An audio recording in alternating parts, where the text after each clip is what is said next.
there are no simple questions. Like my father, I swear, he is like the turtle from Kung Fu Panda. Welcome to the Freedom Club Podcast, where we discover the fight for freedom, fulfillment, passion, and purpose. Your host is Curt Mercadante, Gallup certified strengths coach, and agency founder who is dedicated to coaching individuals seeking to level up their life and their businesses. The Freedom Club is about unlocking your talents, turning them into strengths, and crushing your objectives. You can learn more at curtmercadante.com. Welcome to the Freedom Club.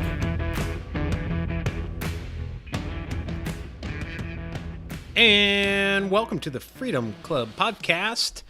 It is Tuesday, July 3rd, one day before Independence Day here in the United States of America. I am your host, Curt Mercadante, and the voice you heard at the top of this podcast, again, was Michael Truong. You heard yesterday the first part of our interview in which he shared the harrowing experience. Of course, he didn't remember it. He was told the stories of he was barely one and his family fleeing Vietnam just ahead of the Viet Cong. In today's episode, we continue my interview with Michael, and he is an influencer speaking coach. He is founder of Empower Voices, and today he's going to talk about some interesting communication tips, his story and journey of how he came to the realization that this was his calling, being an influencer speaker coach. And he's going to talk about some interesting tips that you can use in terms of asking better questions, being a good active listener, and also about how empowering it can be to find your voice. And actually finding your voice can give you a sense of freedom. So without further delay, here is the second part of my interview with influencer speaking coach and founder of Empower Voices, Michael Truong.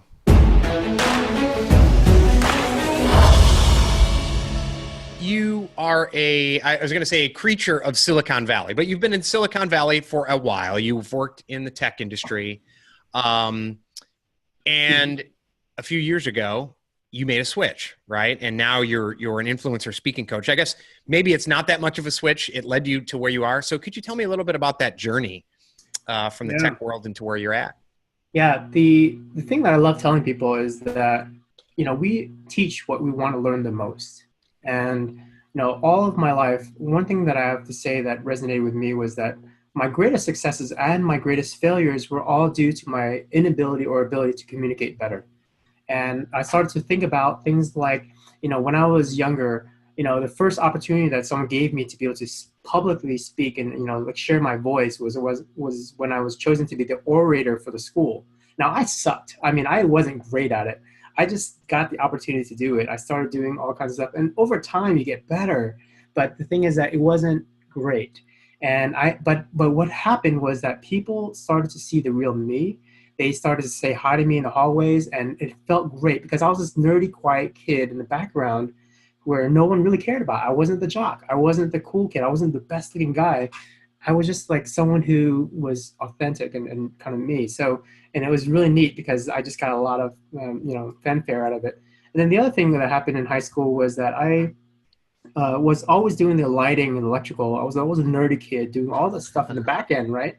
And then I just happened to be in the right place at the right time. But at the same time, I'm an observer. I love watching and learning from people by observing.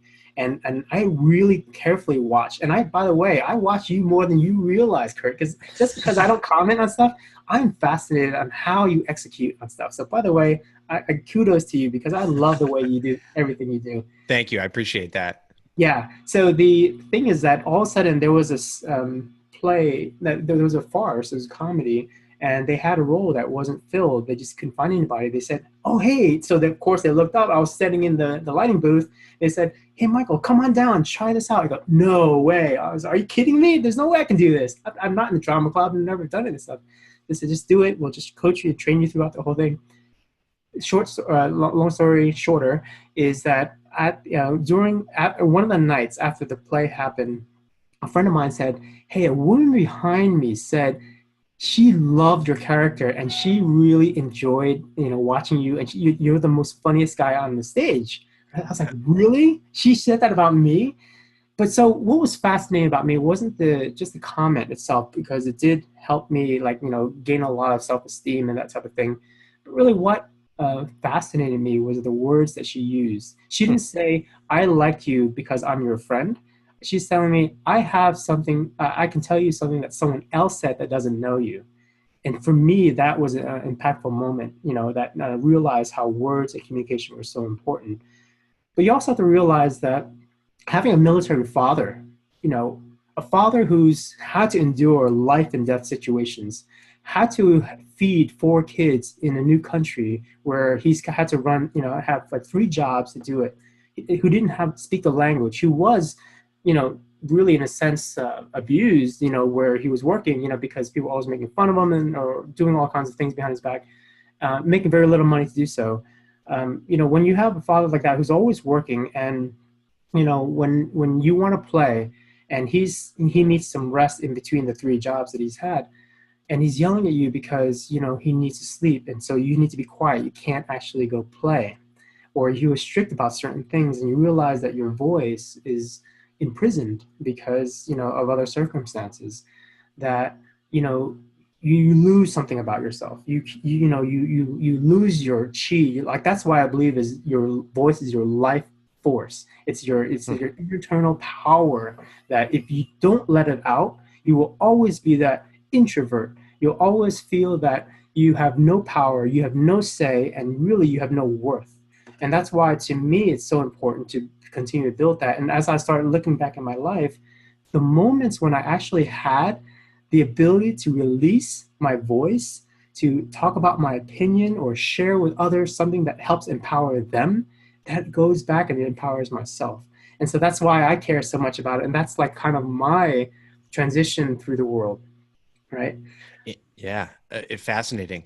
And so, yeah, as along the way, by the way, here's a story that I love telling. When I was in college, mind you, I was definitely afraid of talking to women. I'm talking about like this, again, this Asian kid that grew up in like a Jewish community, not seeing anyone that I seemingly look like at all, and didn't even know how to even socialize properly. So what did I do? I went and got a job selling women's shoes. Okay. Scared about talking to women, selling women's shoes. So then what I did was I changed my mindset. I said, okay, this is a job. This is not personal. This is not social. This is just a job. So what I did was I instinctually just said, okay, I'm going to make this analytical. I'm going to look at the woman that's walks up and starts looking at shoes. I'm going to look at the types of shoes she's wearing, the kind of color she's wearing, and at the end of the day, I also want to see, what she looks like. She's tall and all that kind of stuff. And then what I would do is I would formulate this, and I know the inventory in the back. And here's one thing that I want to also share. All throughout my life, I realized that you need to have at least one technical skill, no matter what it is. It doesn't matter if you're in management, doesn't matter if you're, just a speaker. That speaker is still a technical skill that you have to have behind the scenes that nobody else can do and use. And that's always going to carry you throughout your life.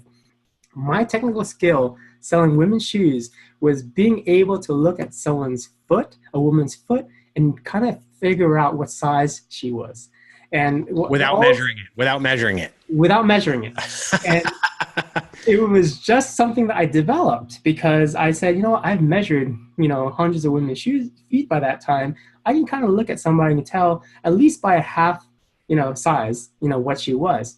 Now, sure, when I got it wrong, it was always like, okay, well, no, I'm not a 7, I'm a 6.5. Well, she really was a 7 sometimes, but it's the size of the shoes that do change, and then of course it's ego and all the other kind of stuff. But nonetheless, 8 out of 10 times I was selling this shoe, and it's because I took, I observed what someone else was interested in, the colors, the variations, and all the different things, and I simply asked.